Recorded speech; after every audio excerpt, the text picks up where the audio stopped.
শীতের সকালের কুয়াশা মোড়ানো পরিবেশে এক গ্লাস টাটকা খেজুরের রস যেন সাক্ষাৎ অমৃত। কিন্তু আপনি কি জানেন, পরম তৃপ্তিতে পান করা এই এক গ্লাস রসই আপনার জন্য যমদূত হয়ে আসতে পারে। আপনি হয়তো ভাবছেন, যুগ যুগ ধরে আমাদের পূর্বপুরুষরা এই রস খেয়ে আসছেন, তবে এখন কেন এত ভয়? আসল রহস্যটা লুকিয়ে আছে রাতের অন্ধকারে। যখন পুরো গ্রাম ঘুমিয়ে পড়ে, তখন খেজুর গাছের ওই হাঁড়িগুলোর দখল নেয় নিশাচর বাদুড়। মিষ্টি রসের লোভে বাদুড় যখন হাঁড়িতে মুখ দেয়, তখন তার লালা কিংবা মলমূত্র মিশে যায় আপনার ওই প্রিয় পানীয়তে। আর এই লালার সাথেই মিশে থাকে পৃথিবীর অন্যতম ভয়ঙ্কর এবং প্রাণঘাতী নিপাহ ভাইরাস। কেন এটি এত ভীতিজনক জানেন?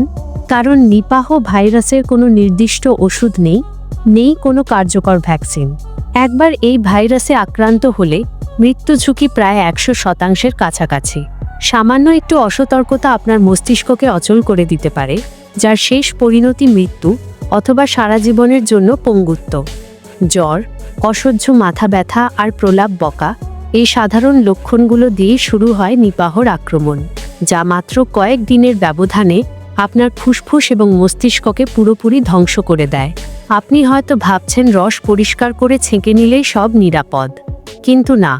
এই ভাইরাস এতটাই শক্তিশালী যে সাধারণ ছাঁকুনিতে এটি আটকানো সম্ভব নয়। তাহলে উপায় কি? উপায় খুবই সাধারণ কিন্তু অত্যন্ত জরুরি। খেজুরের রসের স্বাদ যদি নিতেই হয়, তবে তা অন্তত 70 ডিগ্রি সেলসিয়াস তাপমাত্রায় ভালো করে ফুটিয়ে নিন। আগুনের তাপে নিপাহ ভাইরাস মুহূর্তেই ধ্বংস হয়ে যায়।